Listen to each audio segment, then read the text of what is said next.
I refer often to Martin Luther King in the context of the civil rights movement, he said.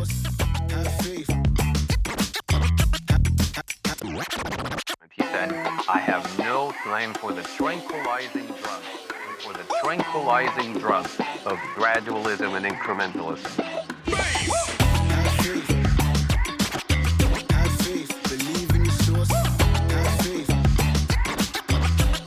Here's another episode of Macro and Cheese with your host, Steve Grumbine. All right, ladies and gentlemen, step into the fascinating world of post-Soviet Russian history with our recent RP Live webinar featuring the insightful Esha Krishnaswamy. Join us as we delve into the complexities of Putin's Russia, unraveling its historical roots and modern manifestations. That's not all. Dive into our diverse array of events, explore our upcoming RP Live webinars where thought-provoking discussions await. Immerse yourself in our engaging book clubs where literature comes alive through spirited exchanges. And don't miss out on our Tuesday night rendezvous, Macro and Chill, where we dissect and debate the latest podcast episodes. Mark your calendars and join us for these enriching experiences. Visit our website at realprogressives.org for more information and registration details. We look forward to welcoming you to our community of learning and discovery. See you there. Welcome, everyone. We are Real Progressives, and this is our webinar series, RP Live, RP being Real Progressives. It's a series of informal webinars with guests speaking on topics of interest, and you can ask questions. I'm going to turn this over to my wonderful friend and co-host, Tommy John. Yes, ma'am. That's Mom Rad. Isn't she lovely? The one thing I love about Esha, or two things, is that she cracks back on libertarians, and it's hilarious. When I watch her live streams, she's very MMT literate, and you don't see that a lot with Marxist Leninists and the communists, and that's totally cool. I love that. Esha's done 2 episodes of Macro and Cheese, and she's done another RP Live. Oh, yeah, there you go. I just want to also say that actually the idea for this event came from a Macro and Chill we had a couple of weeks ago. Someone asked about Russia today and asked how it has changed since the 90s. Most of us are familiar with that immediate post-Soviet shock therapy capitalism, but how has it changed since then? We all realize it's not the same country now that it was in the 90s, but people are very confused as to how. So usually you just hear about the oligarchs and you hear about the aggressive Russia of Putin. We figured if we have questions about Russia today, Esha's our girl, so go ahead. Hello, everyone. I am a podcaster and journalist. I write at historically.net, and that's where I have a podcast. And I also have a YouTube show called Realistically, where we cover the current topics of the day. It's at Saturday at 7:30 p.m. Eastern, so please join us there. And please become a paid subscriber if you can to historically.net. I do something I call decolonial history, because all history is written by the more powerful. And so you get the truth, but you get it from only one point of view. And my goal is to always give you the side that you don't hear. So while I was embarking on my historical research, I felt like people needed to understand the true story of the Soviet Union. It's actually a miracle that was created. The first time I told my niece, who was back then just 6, about the Bolshevik Revolution, she actually thought it was a fairy tale. The next day, she asked her dad to tell her the story of Tsar Nikolai and the Bolsheviks. But unfortunately, most people in America don't understand that. And so I kind of wanted to give a people's history of the Soviet Union. So I'm currently working on my book about that, and we'll see when it will come out. The research is going slowly, and hopefully it'll come out eventually. So go ahead. The floor is yours. Today we're talking about Putin's Russia, or post-Soviet Russia today. So I guess we have to start our story. A lot of people in the U.S., especially right-wing commentators, are like, communism doesn't work because look at how the Soviet Union fell apart and all these Eastern European communist countries fell apart. And to that, I'd like to explain what happened and what was the Cold War about. And once I explain that, you'll then understand how the Soviet Union was destroyed against the will of most people. So let's start with this. In 1960, the Eisenhower State Department published an internal memo detailing the Cuban threat. The memo said, Latin America today is in a state of deep unrest. Most of its countries are economically underdeveloped and socially backward. The distribution of land and other forms of national wealth greatly favor the property classes. Masses suffer from poor housing, malnutrition, and illiteracy. In many countries, large rural groups, which include most of the Indian peoples, are not integrated into the economic and social life of the nation. The poor and underprivileged, stimulated by the Cuban Revolution, are now demanding opportunities for a decent living. And then they went on to call Cuba a threat of a good example. And that was the Cuban threat. Well, the Soviet Union was the very first country that went from a backwater, almost feudal society to a spacefaring civilization in less than 50 years. And so the Soviet Union was the biggest threat of a good example. So to understand why the animosity towards the Soviet Union built in the West, let's go back to 1914. Most of the world was colonized by 4 or 5 countries. And since we only have one planet, as other countries started to develop capitalism, like Germany, who was a little bit of a latecomer, they ran out of countries to exploit. And so World War I, in the US, they don't explain the real reason for it. They always say something about the Zimmerman telegraphs and whatnot. But the real reason for it is really simply explained by Lenin, who said it's the robber barons of Britain and robber barons of Germany who are fighting a war to decide who gets to rob Turkey of its oil. So they basically were having a war to divide the world amongst themselves. It's the reason for every other war after that, too. British, France, and US, or the Allies, needed Tsarist Russia in the war to squeeze Germany from the east so that they could attack Germany from the west in order to basically rob Germany of its industrial accomplishments. And it was one of the most bloodiest wars. It had new weaponry that could kill in extraordinary fashion. And ultimately, people started to realize, why am I fighting this war? For whom am I fighting this war? So there was a massive wave of social consciousness among almost everyone in the world during this time. And of course, the Tsarist Russia was a puppet regime. The Tsar was married to King George's, I forgot how he was related, but they're related in 4 different ways. And he basically allowed for Russia to be exploited by Britain and France in many ways. And the population was very, very poor. So about 90% of them were in almost serfdom. The literacy rate was about 12%. So when you look at Tsarist Russia, you should think something like basically a very poor country with a few rich people who were controlling everything. This benefited the mining industrialists in the West. They loved extracting Russia's resources. This benefited speculators in the West who would basically take Russian grain and sell it. But who it did not benefit was, of course, the majority of the Russian people who were in absolute squalor, complete poverty, and they didn't have many rights.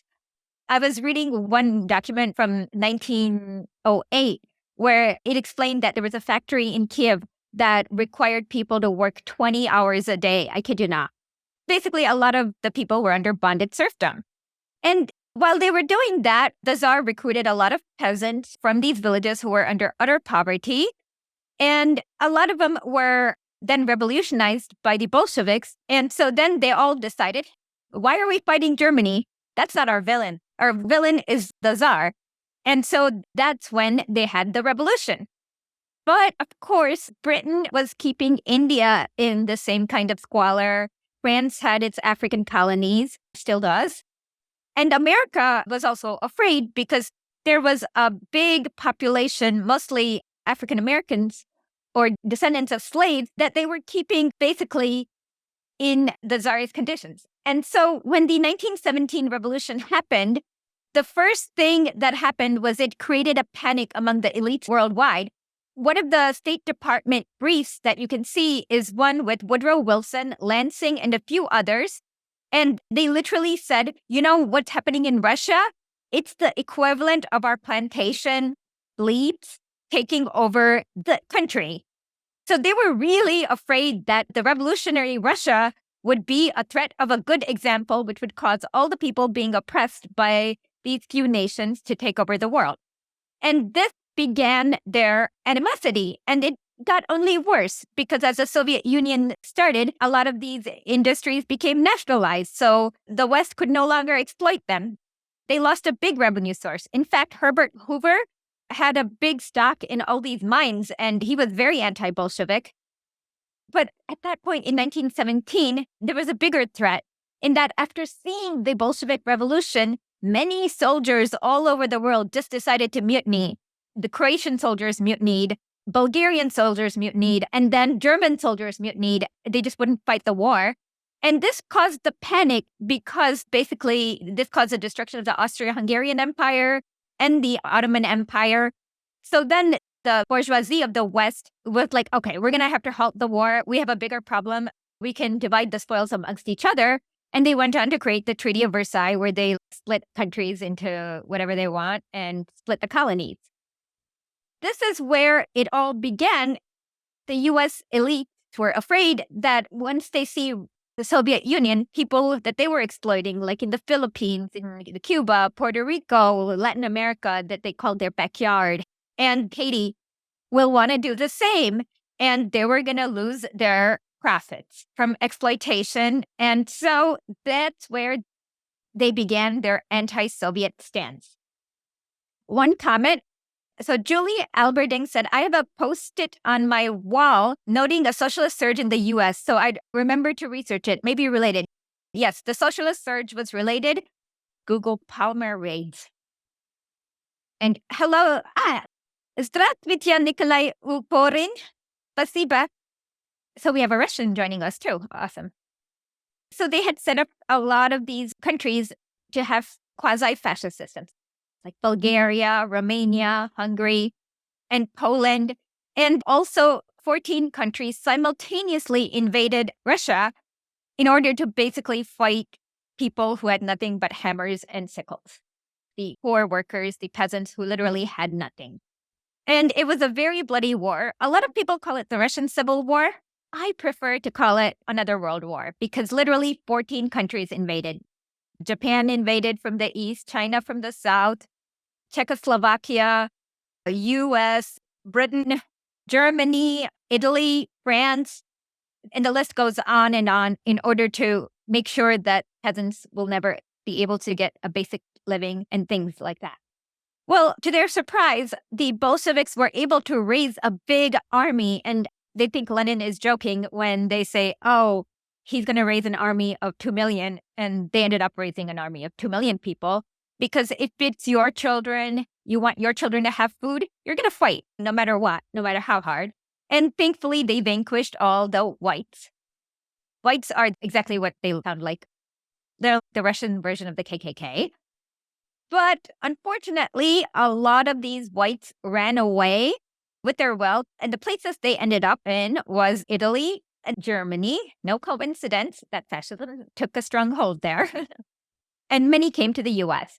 For them, the experience of the Soviet Union was not that of liberation and kids having food and kids going to school instead of working in coal mines or whatever. To them, it was the loss of their privileges, and that created the ultimate rage. Robert Baxter says the capitalist class will let their country fall into foreign capitalists before they let it fall into the hands of the working class. Absolutely. Henry Winston, who was the head of the Communist Party in the US a long time ago, always said, the elites are never divided by power. What you realize is when the Soviet Union started, within the imperial core, there was mass support. So there's a 1935 poster for May Day where people are walking in New York City and they have posters saying, "Our leader, Lenin, our leader, Stalin." The working class back then understood what was going on and why it was important to support the Soviet Union. So if you look through working class journals from that time, you will see unequivocal support for the Soviet Union. And because of the Great Depression, the elite in the US realized that people were organizing more and more and demanding basics like bread, milk, and things like that. So again, the threat of the Soviet Union loomed larger. Then we know the rise of fascism, and contrary to stupid rumors, Hitler's primary goal was to destroy the USSR. In the early stages, a lot of Western leaders encouraged Hitler because he was going to be the bulwark against the USSR. So if you look at old New York Times articles, I've done a series on this. There's one New York Times article in 1922 where they call Mussolini a new hope and things like that. Comment, Kim Fox. I know about Trotsky, not a fan, but curious about Bukharin. Was he a decent ally to the Bolsheviks or Stalin? I heard Esha is great at making relevant and relatable summarizations. Okay, so Bukharin, he grew up in the rural area with wealthy estates. So he was not prepared to give up all his privileges. So he ended up being a little bit more like Trotsky than anything. So a lot of people don't understand the amount of effery going on against the Soviet Union. They started doing extreme sabotage operations, terrorist operations, and so on, starting as early as 1920. And so he then did not want to do the rapid industrialization that Stalin proposed because he was rural upbringing from like a privileged thing. But Stalin was like, wait, no, that can't happen because we have an enemy at our gates, Hitler. We need to industrialize to be able to produce enough weapons to fight that. We have to speed up our industrialization. And so he did not have the stomach for it. And so he literally wanted to achieve socialism at a snail's pace. And then he started to ally himself with people who were in the Trotskyite cells, which, contrary to what they say in the West, they literally tried to sabotage Soviet industry. They've committed many acts of terrorism in factories, like there was mine sabotage. So that's what happened with Bukharin, if that makes sense. Okay, Catherine Brewer. Since the start of the proxy war in Ukraine, I started actually trying to learn about what Russia really is. I have a vague connection to it, but really not enough to be any sort of intelligent person on it. And I was surprised to find that slavery existed in the Slav societies for seems like eons, that Western Europe slaved Slavs probably before 1000 AD. And then around 1000, there was a lot of slaves, Slavs, being shipped to the Middle East, Turkey, Italy. And I thought about this and I was like, wow. And then I read in two places it was between 2 and 3 million people over 4 centuries. So I was like, that's a lot of people because it's a really small area. I'm wondering if you could comment on this history of this area, how much it disturbed the natural growth of these countries, because it seems to be they're more hostile to each other than Western Europe. I could be wrong about this. I'm personally half Yugoslav, so it's kind of fascinating to me. It, in a strange way, touches some of my personal history. That's my curiosity. I have to say, there was hostility. So yes, the Ottoman Empire engaged in slavery. So many people from Yugoslavia area were brought over to what is Anatolia. So yes, there was a lot of exchange of slaves during that time. And in the beginning, it was hard for them to establish a nation for themselves like Britain and France did. But also because they were stuck between the Ottoman Empire and basically Western Europe, there was a lot of meddling within their affairs. And so hostilities developed. For example, for a long time, the Kingdom of Poland and Russia were warring with each other. And there was the Duchy of Lithuania who was warring with Poland, and then they warred with Tsarist Russia and so on. And so that created the ancient hostilities, but modern hostilities is very, very new. And it was created basically after the breakup of the Eastern Europe communist governments. And a lot of it was because of who the West decided to favor and their class interests. And so that's what I have to say in short, but I can get more into it when we get a little bit more about the breakup later. I just want to remind people that if you look at economic history, slavery was a huge economic system. It came before feudalism. You look at the history of civilization, it's always about provisioning the rulers, the ruling class. After the creation of class divisions, you went from primitive communalism, which wasn't divided into classes. But after that, it really was slavery. Slavery was how you had workers. Groups would conquer other groups, and those people would then become slaves of the conqueror. We're all familiar with ancient Rome, but this was going on pretty much everywhere. And feudalism came later, but it's not unusual to know. I'm not surprised to know that lots of Slavs were slaves. That's how the world worked. That's how the word slave comes from, Slavs. I did not know that. Yeah. So let's go to the period of World War II. A lot of people don't understand that World War II had a race war, but they don't understand that World War II had a class war component to it, too. So there was a lot of people who were privileged from Tsarist Russia who basically didn't want to share their wealth with the peasants and people who they considered inferior. In fact, the rumor about the breadlines is funny because a lot of these exiles complain about how they had breadlines in the Soviet Union. They're not complaining about shortage of bread during that time. They are complaining that them as former nobles or children of wealthy slave owners had to stand in the same line as peasants in the store to get bread. So at that point, the West was hinging its bets in that they didn't want Hitler to be a competition, but then they definitely already saw the Soviet Union as a threat. But unfortunately, because of Stalin's brilliant maneuvering, the US and UK were reluctantly pulled into World War II against Hitler, but they had plans. For example, after Germany invaded Poland, they kind of had a Polish government in exile in Britain, kind of like the Juan Guaidos of today, where they had their own puppet. And their plan was after kicking out Nazi Germany, they were going to install that.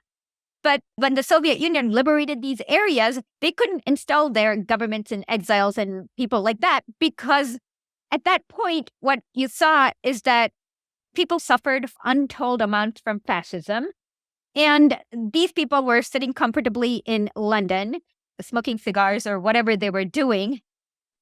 But you know who the people on the ground who were fighting Hitler the strongest were? They were the communists. So after World War II, the puppet states that the West had set up ended up falling apart because communism became very popular. And the West likes to say, oh, the Soviets didn't have fair elections. Actually, they did. I wrote an article comparing East and West Germany, which I can link to later. So the strategy that they used was the Popular Front strategy, where everyone who was not a fascist would come together and run against the fascist candidate. And of course, the fascist candidate always lost. And they also went through extensive war crimes tribunals and things like that for all the atrocities. But at that time, even before World War II ended, the West wanted to have a bulwark against communism. And they literally flew Reinhard Gehlen, the guy who came up with General Plan Ost, to the West. And he deployed a whole bunch of fascist collaborators to do sabotage operations and spy operations. And of course, they moved thousands of them over to US, Canada, Argentina, Brazil, et cetera, et cetera. And so this is where the propaganda war began, because you have all these former Nazi collaborators who can give the point of view of the Nazis about communism. And the US spent billions of dollars cultivating these academics, cultivating these exiles. in order to destroy communism because it was a big threat. And right after World War II, the empires could no longer maintain their colonies. So more and more colonies started to become independent and fighting for their independence, like Vietnam, India, African countries, Angola, etc. So they started losing their imperial profits more and more. And that is where the Cold War hostilities began. Kim asked the question, I'm an MMT literate communist. I've been led to believe that Lenin and Stalin were not only aware of MMT and central bank operations, but these principles were used to build the Soviet Union into a superpower it quickly became. Is that accurate? Well, monetary sovereignty is a spectrum, as we all know. Some countries have a lot of it, like the US. Some countries don't. African countries under the CFA, franc. And one part of decolonization is reclaiming your monetary sovereignty so that no other foreign power can tell you how you can spend your money or how you can create your money. So yes, they definitely knew about reclaiming their monetary sovereignty. So now, after World War II, the U.S. built up its military-industrial complex, and so they were able to elevate people who were formerly poor into a middle-class lifestyle. But what most people don't understand is the reason why they had to do it is because there was a looming big threat of a good example in the form of the Soviet Union. The Soviet Union, literally 10 years back, had illiterate peasants, and these people all became literate, and they started building things. And then they started to lose their grip more and more on countries whose resources they love to exploit. And so that's when they started getting more and more violent. Unfortunately, what happened in the Soviet Union was there were some internal issues in that Stalin died and Khrushchev came to power. He thought that the West could be reasoned with, the West could be appeased with, as opposed to the West had to be fought again. So he agreed to roll back some of the collectivization and nationalizations to allow for some soft privatization. And the worst thing he did was that all these exiles were horrible people under Stalin if they had come back to the Soviet Union. But by horrible people, I mean they fought in fascist militias that even Nazi Germans were grossed out by. So I did an article because Canada had this monument for Roman Shukheyevich. And I explained that I looked at this German officer who said, oh my God, these Ukrainians are taking the name of us good German Nazis by being so brutal and cruel in the way they murder people. And so these are not good people. And so he gave amnesty to a lot of them who were able to come back. And unfortunately, because they were able to come back, they were able to do a lot of internal sabotage that ended up destabilizing the Soviet Union 30 years later. But at the same time, the Soviet Union guaranteed a quality of living. But then there's also a second issue. The U.S. spent a lot of money on propaganda. When people were peasants, it was clear for them to understand which system was better. Hey, I'm not a slave anymore. I have my own apartment. I have some lights. I have water. I have food. My kids are not working in mines. And that was enough. But then for the second generation, they didn't have that firsthand experience of living under feudalism or living as an utter slave. So they started to get a little bit embourgeoified in their outlook, if that makes sense. And that was another cause. And then the final thing that happened is that back then, the West started to do incredible amounts of economic warfare and sanctioning against the Soviet Union. So while in the Soviet Union, they had their basics, like they had food, they had water, they had a nice apartment, they couldn't get the new Game Boys or the new Nintendos or the nice pair of jeans. And with the population of mostly middle-class people, they started to pay a lot of attention to the trinkets that the West could offer. But unfortunately, they didn't see the full spectrum of capitalism. There's capitalist America, capitalist India, capitalist Congo, capitalist Chile, capitalist Haiti. So if you just look at capitalist USA, you might think back then, not today, you might think, oh, they have a more comfortable life. But what they didn't realize is that the place in the world systems for them is not going to be like capitalist USA. It'll be more like capitalist India or capitalist Chile or capitalist Haiti. And so that was the second thing. And then there was the constant economic warfare. So because the U.S. would blockade basic shipments of food, so on and so forth. Not the U.S., but U.S. and cronies, of course. That's what I meant. That made a lot of consumer goods hard to get. So that's a little bit of what happened. And on top of it, the difference between China and the Soviet Union is that, unfortunately, for the Soviet Union, it was a little bit too democratic. So in China, in order to become an elected official, you have to take a course in Marxism, Leninism, long course, be a member of the party, work really hard in lower levels, et cetera, et cetera. But for the Soviet Union, you just had to go and join the party, and then you can do whatever you want. This was a loophole that allowed the West to send in really horrible people who were collaborating with the West, treasonous people, and they happened to rise in the ranks. And then there came a difference in class interests.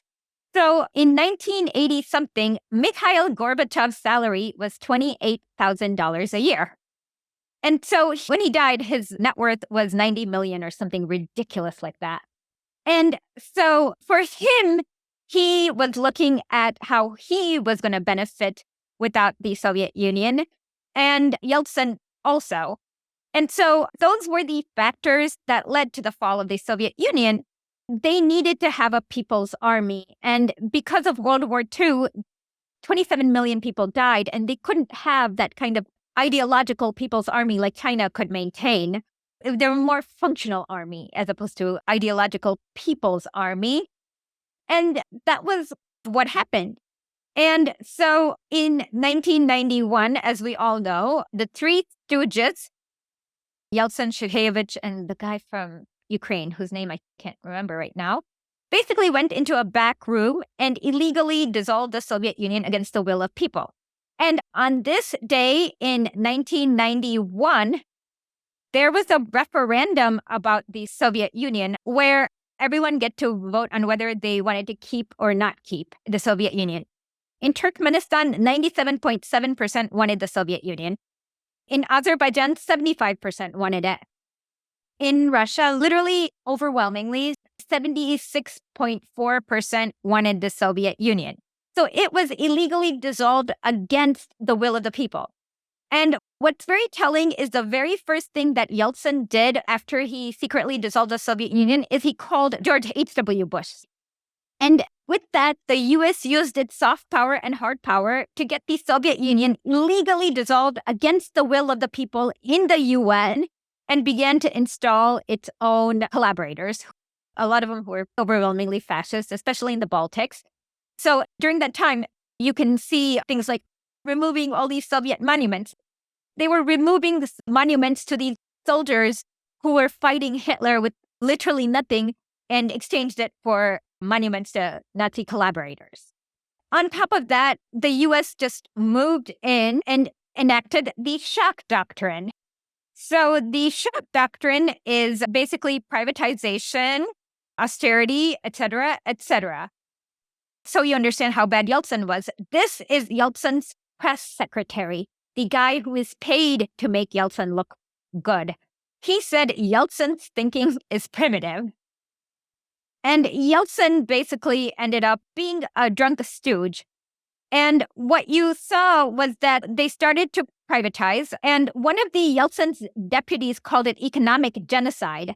And so when capitalism began, instead of getting consumer goods, they lost access to basic goods. So I have a friend who talks about when he was about 11 or 12 when the Soviet Union broke up. And they actually had to drive all the way to Belarus from St. Petersburg in order to go get things like bananas and apples. These are basics, not things like Nintendos or Game Boys. Then all the industries that the Soviet Union had, of course, the rest of the Soviet Union had vast mineral wealth. They all became privatized. In fact, there's a New York Times article. I put this thread in the resource document. This is a New York Times article, by the way, a bourgeoisie newspaper. I'm not quoting Pravda or something like that. Billions bleed out of Russia as its wealth is sent abroad. And then they went on to do a crackdown. So what happened is that because no one wanted the breakup of the Soviet Union, Russia had a parliament. They called it the People's Deputy. I forgot what it was, but it was a parliament. Yeltsin tried to dissolve it. And he did not have the constitutional authority to dissolve the parliament.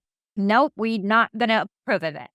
So then the deputies ended up trying to impeach Yeltsin. And what Yeltsin did was he bombed the parliament. And there was an unprecedented amount of crackdown. All newspapers were shut down. And then the West called that freedom and democracy. In fact, one of the most saddest ones is that so many people became homeless. There's a documentary called Children of Leningradsky Terminal. I put that link. And for the first time in 70 years, you saw child prostitution. Also, a lot of gangs popped up, engaging in illicit trade and human trafficking, and so on. So you know how they scream about Russiagate? After 3 years of this, people were really tired. Oh, I forgot. Yeltsin also started a war with Chechnya. And so then Clinton sent his cronies in order to rig the election there. And in Chechnya, Yeltsin was given the nickname called the Butcher of Chechnya. How does the Butcher of Chechnya get 80% of the votes in Chechnya? So that election was completely rigged. So Yeltsin was able to maintain his shock doctrine for another 3 years. But then the war in Chechnya was getting more and more unpopular. It was a bloodbath. The crime situation was out of control. Today, I was walking in this park, and there's a university nearby, and there's a beautiful park, and they have a cute Gagarin statue of it. I was walking by, and people sometimes say hi, and I asked them, and they said, well, now you can, but 20 years ago, people would get murdered and kidnapped and whatnot. So that's what happened. And what people don't understand is every one of us suffered from the fall of the Soviet Union. Because when the Soviet Union was around, U.S. had maintained its industrial base. But then, without the Soviet Union being a threat of a good example, they were like, hey, let's ship out all our jobs to Mexico, China, whatnot, for cheap labor. Let's exploit Indonesians. African countries suffered a lot because the Soviet Union gave them a different opportunity to not go through the IMS imperial boot on neck. But what you can see is that African debt crisis ballooned in the 1990s because they were put into the boot of the IMF. In fact, most African countries around that time were spending more of their resources to the IMF than they could for their citizens. And this is because monetary sovereignty is a spectrum, et cetera, et cetera. So I can talk about MMT way later. And you suffered because, you know, if you look at the minimum wage, when was the last time the federal minimum wage has risen? 2007. They stopped needing to pretend to care about their own citizens even. So everyone suffered from the fall of the Soviet Union, whether they know it or not. Let me answer a question before I go to the Putin part. William Howard has a question. Can you make an assessment of the way military fetishism plays a continuing role in obscuring the goals of equality? It always seems to me that the first and primary goal of capitalism is to create and maintain a military force that can protect not only its internal resources, but also seize the resources of others it needs. This suggests fear of loss of military superiority motivated that worldwide attack on Bolshevism, more so than the fear of loss of capitalism. Yes and no. So with Bolsheviks, they didn't need to have military superiority because you got peasants in there willing to fight big armies with tanks with like their little homemade MacGyvered weapons. Same in Vietnam. When you have popular support, you don't need that military superiority. You need this military superiority when you don't have popular support and you need to go and do the Jakarta method or the napalming everything in the area, because ultimately the U.S. knows that you can't get too many people to go and agree to kill 1 million peasants wearing flip-flops in the forest like they did in Vietnam. So the military superiority aspect is definitely about maintaining control to resources. And like I said, military superiority becomes less and less important, as we can see with the Ansar Allah army in Yemen or the Viet Minh in Vietnam, Bolsheviks, Cuba, China.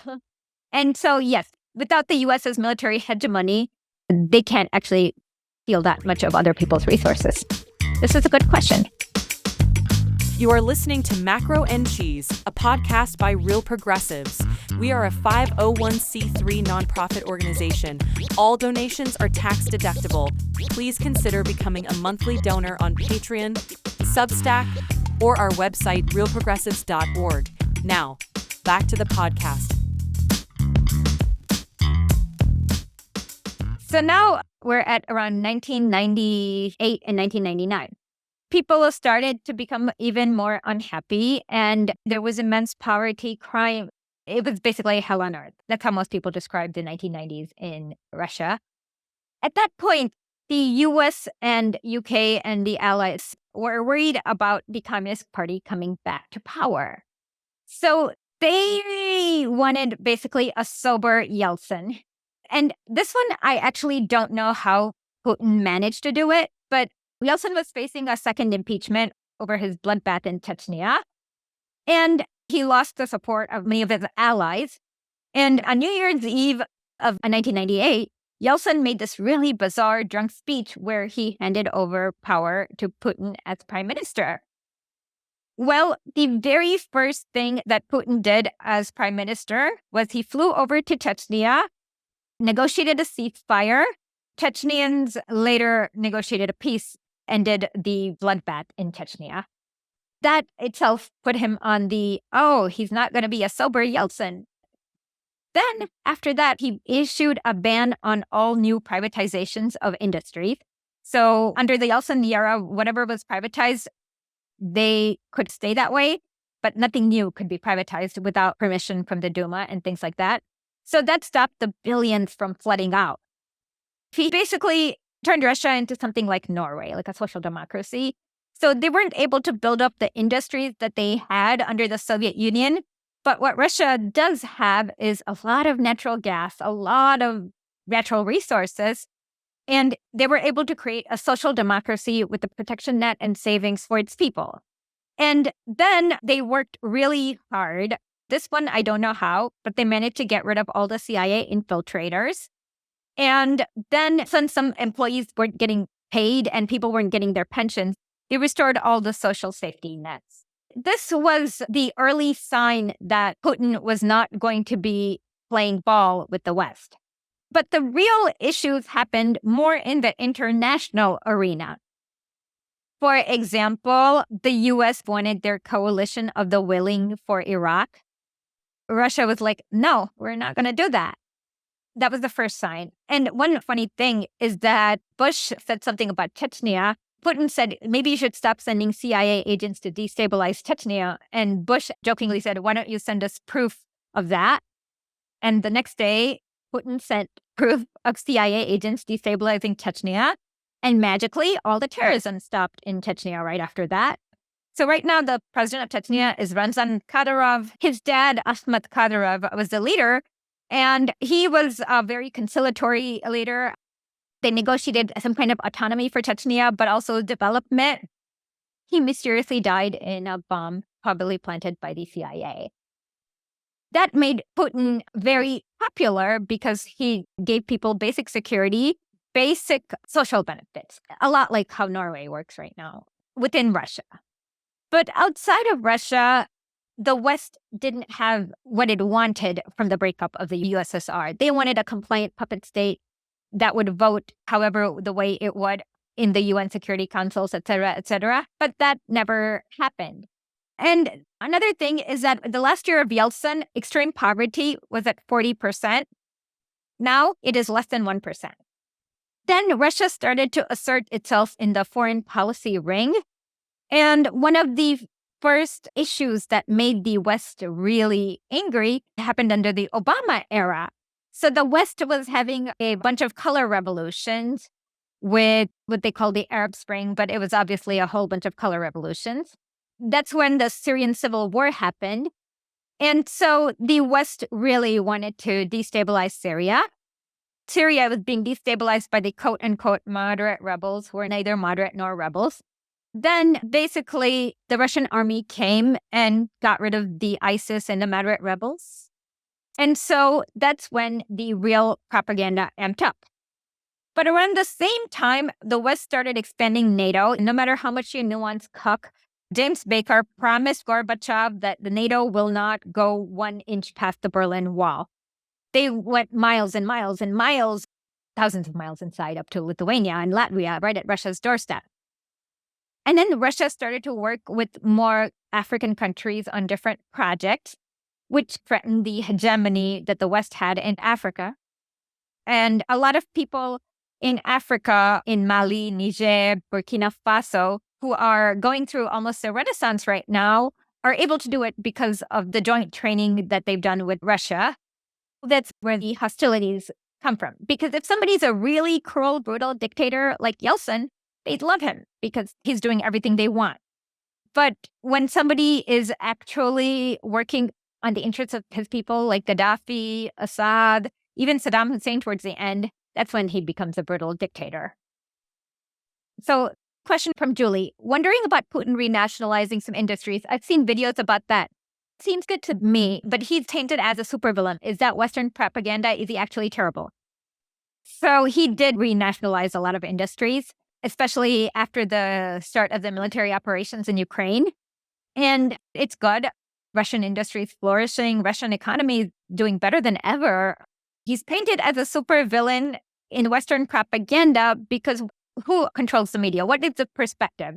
Well, they always have the perspective of basically, I call it the East India Company, the CEO of the East India Company, who's like a colonizer, who wants to rob countries of its resources, et cetera, et cetera. And Putin has made it hard for them, not only in Russia, but in Syria and in some African countries too. And so that is why he's painted as a monster or a villain. And most of it is not true. So they say he's authoritarian. Do you know how many Duma bills he has vetoed in his career? 0. Literally, he has not vetoed a single bill from the Duma. What he's really good at is making people work together, coming up with compromises. In fact, in the early State Department secret memos, they called Putin a reasonable moderate. But in Russia, a reasonable moderate to him has the Communist Party to the left. So the reasonable moderate will always be further to the left than any American reasonable moderate, if that makes sense. And a lot of these rumors that you'll see, like him killing journalists. One of the cases I literally saw was some journalist got drunk in Vladivostok and fell out the window. I think the vodka had way more to do with it than anything Putin. And obviously, one man can't control a country of 155 million people. That's just ridiculous. I personally can tell you, I've been to the war zone. I've never had anyone restrict my free speech here in Russia, ever. Greg Rossett says, from Bush saying Ukraine needed to join NATO to the leaked 2008 embassy memo, "Niet" means niet, from the U.S. ambassador to Russia and now CIA Director Burns, forecasting that such a move would force Russia's hand. Fast forward to the leaked phone call with Victoria Nuland, where the U.S. is picking Ukraine's new post-coup government. Then CIA moved in and trained a large generation of Ukrainian commandos, assassins, and spies. What other basics should we understand about the immediate conflict? So let's go back to a few months before Maidan.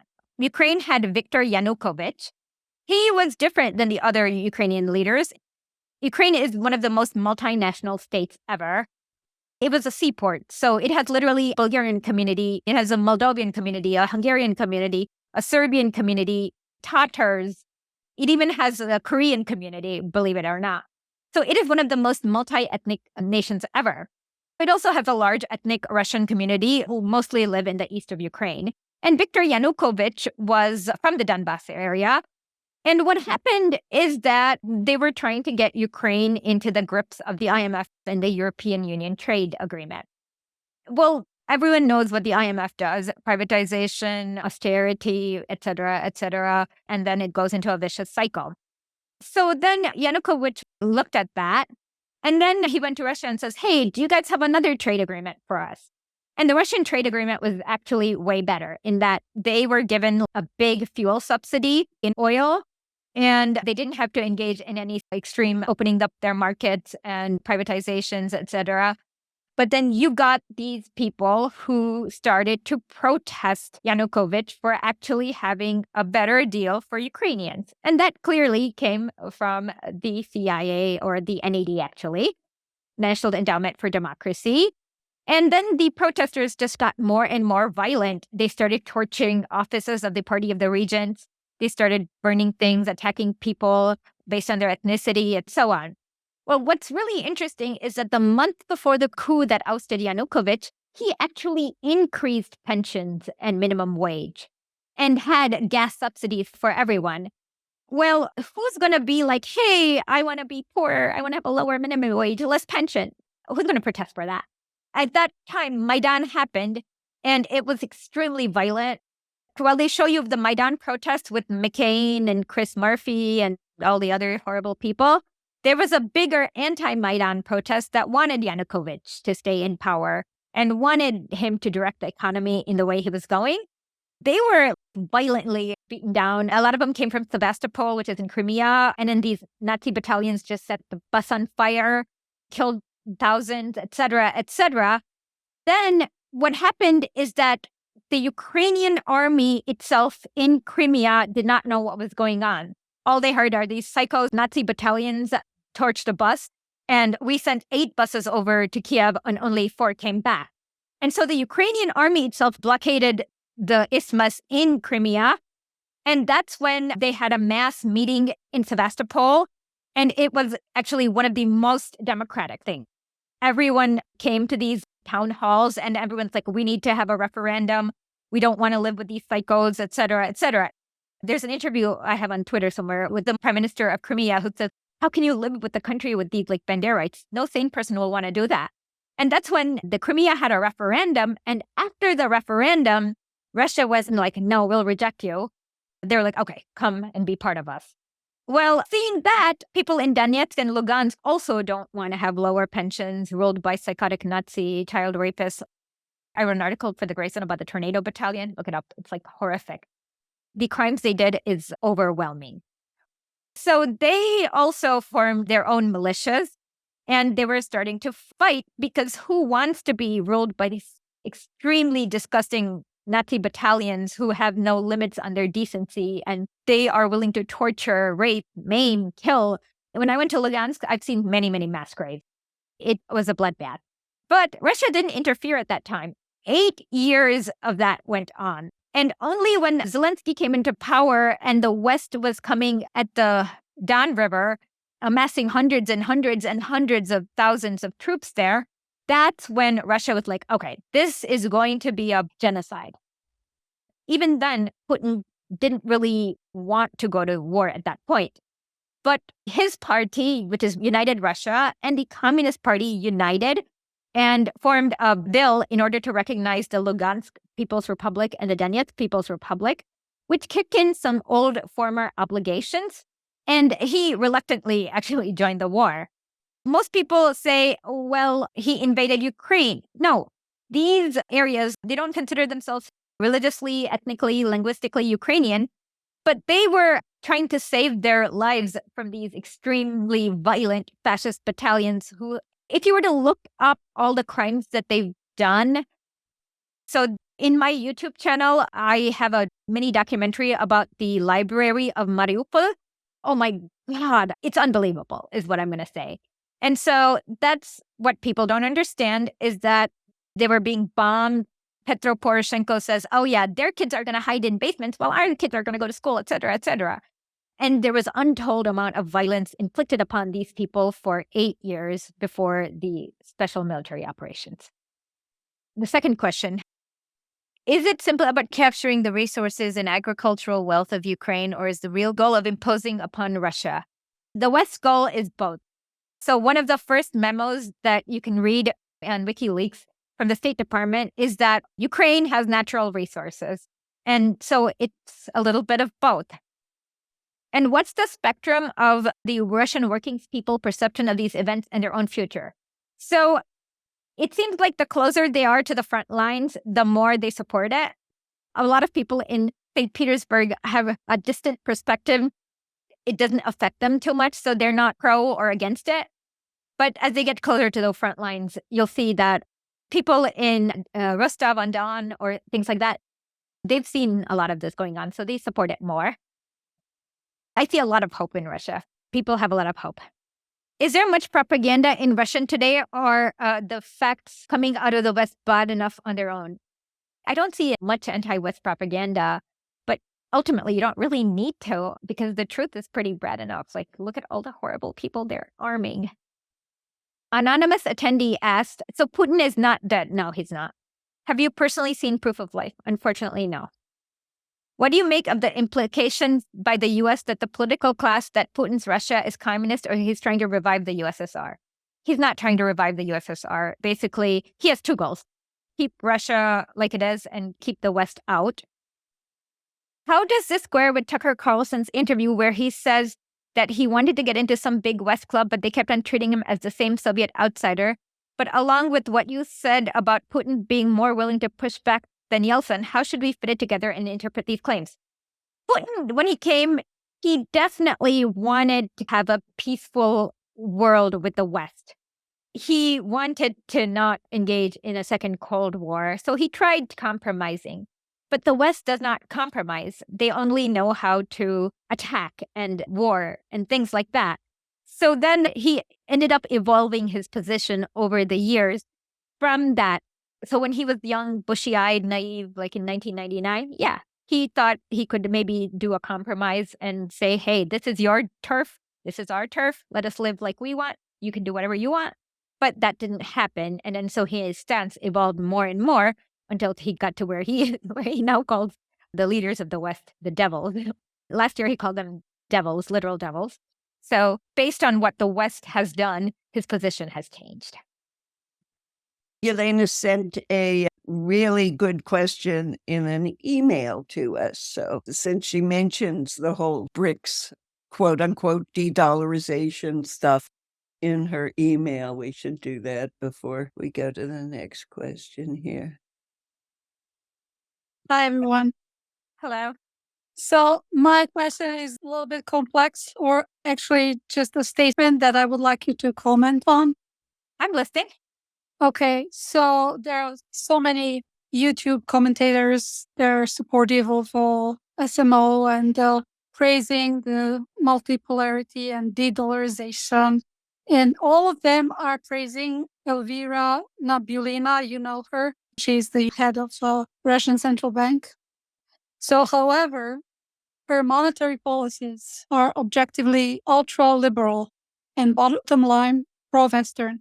For example, she changed central bank interest rates 45 times between 2013 and 2022. My question is, why Russian central bank stubbornly ignores the experience of China? And then I make a digression explaining the policy of the People's Bank of China, which is subordinate to the China State Council, is aimed at the real development of the country, not liberal monetary kabuki to, under quotation mark, combat inflation, like Central Bank of Russia does. So the fact that Russian government has no say in its own central bank policies is a huge red flag for me. If its stated SMO goals are genuine and to be believed, and my opinion is that current central bank policies or Nabiullina's policies are like a fifth column in Russian economy and its population. And former foreign economic relations of Russia minister Sergei Glaziev, he often talks about this issue. So that's in a nutshell. For people who don't know, could you tell us what SMO is? Special military operations. Got it. Okay. Yes, there is that issue. I don't know the answer to why the Russian government is allowing this to continue, honestly. But it can be an issue in the future if the government is not in charge of their monetary policy and they have more of like an EU-type central bank. I have to say I agree. And I actually don't know the reason, but I can try to figure it out and maybe try to answer it later. But this was a very good observation. Anonymous attendee, what is the view of majority of Russians on BRICS? They're very positive because it is creating an alternative to being within the traditional trade hegemony. Christina asked, what is the actual state of the BRICS negotiations? Any of the program already in effect? Well, yeah, there are two things going on. For example, when Russia is trading with India, they don't use the dollar anymore. They use a mix of rubles and rupees. And so it seems like everyone in the world, once the US decided to basically swallow all of Russia's foreign reserves, realized that it won't be their money if it's in US dollars. And so they've started to diversify. That is one thing. Iran is now a member of the BRICS. Iran and Russia have extremely deep ties in both military cooperation, in that Iran sends its Shahed drones to Russia that it uses. They're also coming up with an alternative system to SWIFT so that they can have money transfers without it all being under the control of the West. China and Russia also have ditched the dollar in that they're also doing their trade in a mix of yuan and rubles. One of the things that Elena said in the email was about China using China's monetary policy set to maintain a stable exchange rate of the yuan and stimulate economic growth. And the process of regulating the interest rate is subordinated to these two goals. And of course, in the US, we know that the central bank doesn't bother with its own stated goals, which has to do with maintaining full employment, for example. Yeah, China's central banking is very different, and it is not in the EU model. And of course, there is a spectrum with that. So their monetary policy is very different than the US, of course. I always think it has to do with which class is in power. So who is the government serving? And I'm still not sure I understand that about Russia today. Because it's a little complicated. There's a lot of contradictions that they still have to sort out for themselves. Like I said, it is a social democracy. It's not a dictatorship of the proletariat like China. It's a social democracy like Norway. I don't know if people have seen that film. It was a fictional film based on reality about the American campaign workers who came and got Yeltsin elected. Yeah, I don't remember the name, but there was Larry. a fictional film glorifying it. It was hilarious, though. But the point was that the U.S. was terrified of post-Soviet Russia becoming a social democracy. Not a social democracy. The real threat was it was going to become communist again. Well, that's even worse. Yes, of course. The Communist Party was out to win, so that's what they were terrified about. Mark, go ahead. Hi, Esha. I think you blew a lot of minds today with the way that you explain things. The comment that you made about your personal interactions, you say that the people of Russia are full of hope. Yeah. I'm just wondering, putting all those historical pieces together as you do, what do you see in the future between Russia and the United States and China? Is there anything positive that we can look forward to? With the U.S., no, because the U.S. has already been making plans to destabilize China with their plan Taiwan. They're not looking for a good faith interaction with China. China is their biggest threat for their hegemony, and the U.S. has only one industry, which is the military-industrial complex. So there is no hope of any kind of improved relations. I fear there might be a third world war. With Russia, it's very similar. The U.S. is not a good faith actor. It's not able to negotiate in good faith because they'll do a deal now, but then it is so that they could destabilize it later. And so there is very little trust for the U.S. within Russian society. Thank you. One other follow-up. In your interactions with the average person and also with your education, are you able to interject any MMT knowledge, and how is it received by the average? I can inject some MMT knowledge, but it is received with some positive feedback among people who are political scientists and economists. But among the ordinary people, it's more injected with surprise and questions. Thank you so much. Kim Fox asked, a while back you said you had a short video on why women have better sex under socialism. Well, researchers actually did a study in East Germany, and that's basically the scientific consensus. So this person did a study in East Germany, and I think she was an anthropologist. She compared the sex lives of people in East Germany before and after the wall was destroyed. And their sex lives were clearly better under socialism, and then it reverted to bad under capitalism. But in West Germany, it was constant. In East Germany, it was like, boom. And then when they restored capitalism, it went. I sent you the article. Talk about your research a little more. Talk about what you're working on. So the first thing, a lot of Americans who aren't familiar with the Soviet Union, who's only had Cold War propaganda, basically think communism is authoritarian. And they don't understand that you literally need millions of people coming together in order to form a revolution. You can't have one authoritarian leader. In fact, how does somebody get power and how does somebody become authoritarian? Authoritarian means that they have to do something contrary to the will of the people, if it means anything at all. Right now, of course, the authoritarian means things that America doesn't like, the U.S. State Department doesn't like. So I'm ignoring that definition, of course. And how exactly does a man like Lenin, a man who spends most of his life in this tiny apartment in Munich in exile, become authoritarian? Does he have an army? No. Does he have guns? No. All he has is his little newspaper. What happens is that in order to form a revolution, they get really good at persuading people who ordinarily wouldn't work together, to work together for a common goal. So I wanted people to understand the process of how it happened. How do you get millions of people who are the weakest, who have nothing, who don't even own the clothes on their own backs to overthrow an empire? And that requires a lot of popular support, a lot of working together, and there's very little authoritarianism. In fact, Lenin once had a decree where he said, I actually don't know what I'm doing. I just write decrees in hopes of giving people like a working point. And if you don't think it's relevant or useful, you don't have to follow it. What kind of authoritarian person will say, hey, you don't have to follow my decrees, and so on? And it's because they always look at it from the point of view of the East India Company mine owner or whatever. For example, if a mine owner went to Lenin and said, hey, I want to still use child labor, will you give me an exemption? Lenin would kick him out and say, I'm going to post the Red Army to make sure that there are no children working in the mines. And if you don't comply, we're going to nationalize it.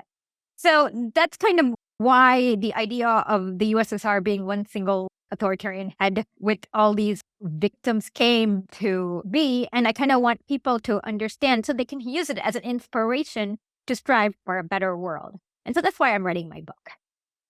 Thank you. I think it's much needed, Esha. Thank you. Christina has a follow-up question. Are you saying it's possible to have elections and a consensus in a communist system? The Soviet Union system has elections. They couldn't be partisan in that they were like the Liberal Democratic Party or whatever. But people that got to stand in local elections. And then you had a local body of deputies. And then they pushed a representative up to a higher body and then a higher body and a higher body. But you know how in the US, it only goes one way. The federal government can say, let's say in Cincinnati or in Cleveland, where they raised the minimum wage to 15%. The Koch brother Alec actually did this, went to the Ohio state government. And then the Ohio state legislator had come up with a legislation saying that cities can't regulate the minimum wage. So then, boom, it was struck down. So in the Soviet Union, that was not possible because for every federal legislation, they had to push it back down to the local levels and get it approved there.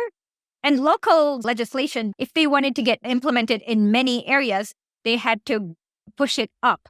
So you had to have consensus on both ends. And so it was actually a more democratic system than anything in the US. What people don't realize is that when there's vast wealth inequality, when you have serfs and owners, 99% of these serfs will agree that slavery is bad. So you already have that consensus because the system is there to actually act upon the class interest. In the US, you don't have the Workers' Party or whatever. So the workers' class interest is never represented. So basically, both parties are reduced to fighting cultural wars, which aren't really based on class interest. It's based on so many other things. And that's why there is not a consensus, because both parties agree on all the important things. Can you talk a little bit about the structure of the Soviets? One of the things that I find interesting is that the Soviet Union was made up of so many nationalities, and each nationality also had their own Soviet council that represent those very specific interests in addition to the overall. Absolutely right. So Lenin wrote the thesis on the national question. So basically, a nationality is people who have common language, religion, maybe, and common struggles. So based on that, Stalin recognized over 186 nationalities. And so basically, the Soviet constitution granted that each nationality would have the right to be educated in their own language and also get to practice their own cultural traditions. And yes, each of them also had their own Soviet little, like a Duma, where they elected deputies and they worked on representing those specific interests. And many of these nationalities flourished very well. So, for example, under Tsarist Russia, a lot of these languages didn't have a script. Well, Soviet Union, they all got their script. And for the first time in history, they got to write literature in their own language. Any other questions or comments? It's not really a relevant question, but pre-Bolshevik Revolution, when Lenin and Stalin were trying to get their writings into the Russian area, they had to use different names. What were the names they used? Lenin's real name is Vladimir Ulyanov, so he used Lenin. Nice. It was his pen name. And Stalin's real name is Yusuf Zhigasvili. His pseudonym was Stalin. It's really funny because after the revolution, there are some times where Lenin in the beginning tries to get people to call him Ulyanov again.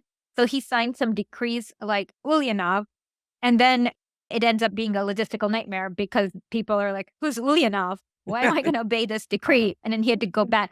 So then around 1918, he stopped using Ulyanov and decided, hey, just call me Lenin.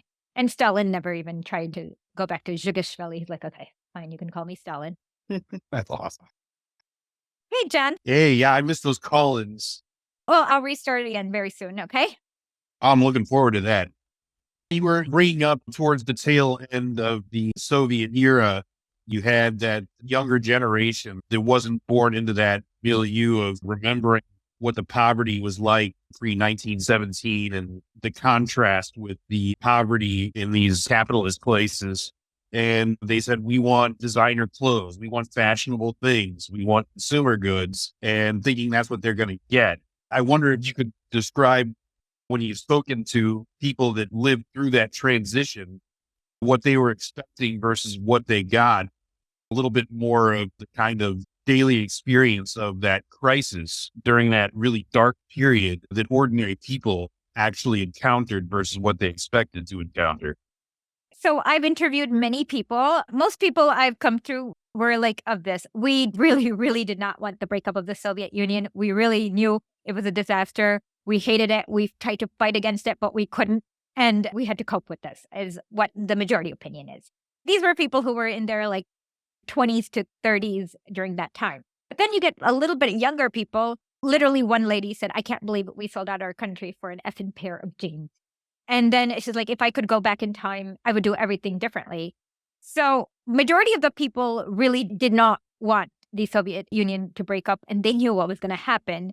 It's just that there was a minority of people, mostly people in Moscow and St. Petersburg, who were fooled by the trinkets, I guess, is what I'm going to say.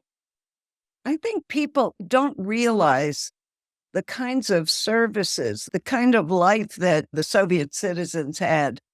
I remember being surprised to learn that everyone not only had paid vacation, but were given a summer house, a place to go for however long their vacation was every summer. Yeah, so they could have access to the dashas.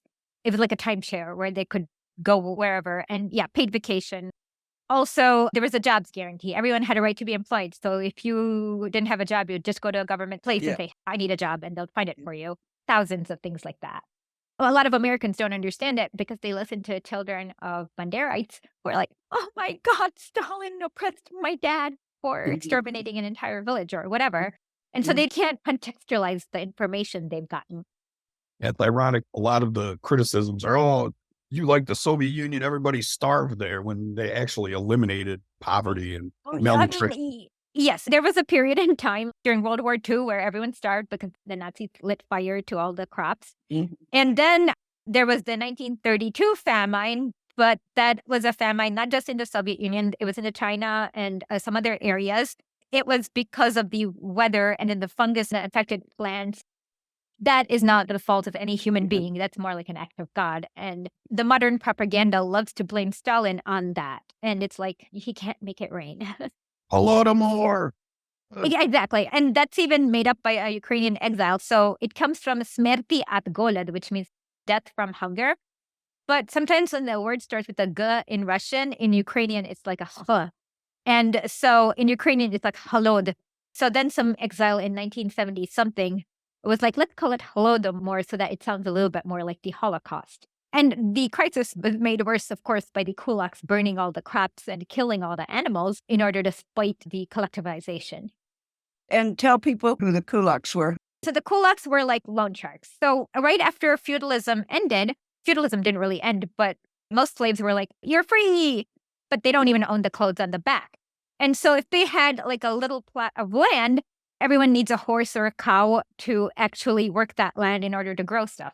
Well, they couldn't afford it. So then they had to go to this person in the village who was a loan shark who would say, yes, I will give you the use of my cow or horse, whatever, for 2 weeks.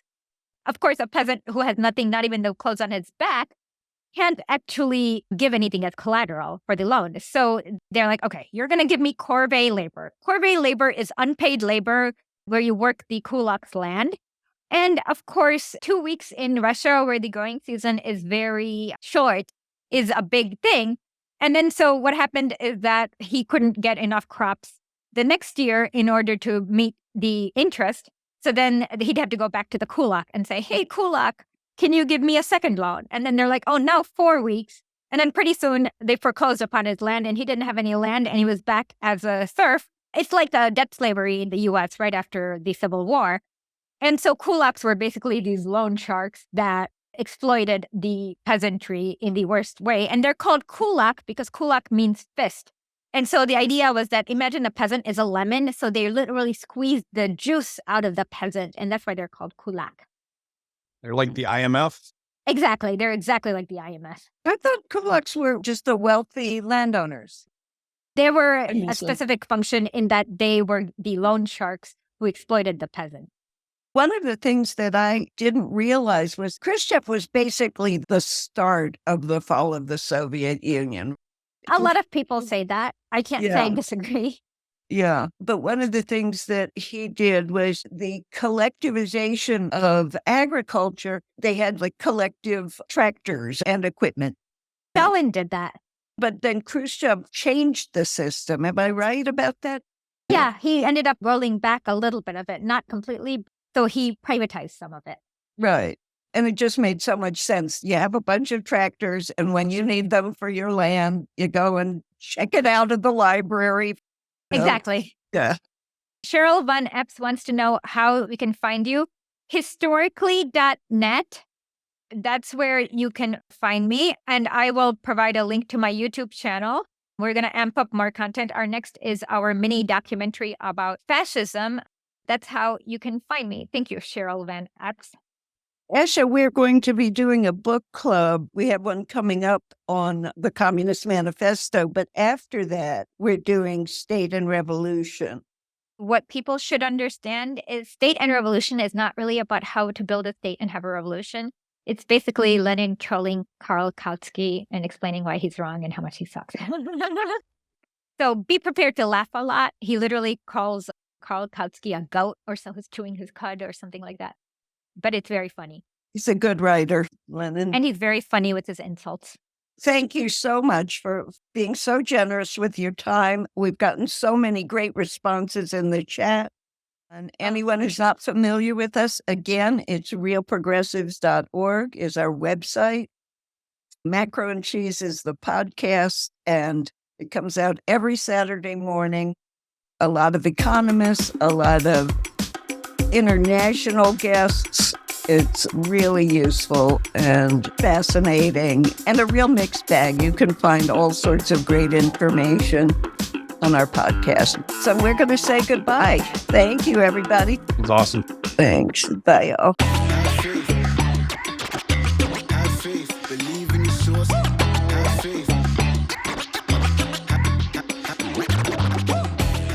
Production, transcripts, graphics, sound engineering, extras, and show notes for Macro and Cheese are done by the fantastic team of volunteers at Real Progressives, serving in solidarity with the working class since 2015.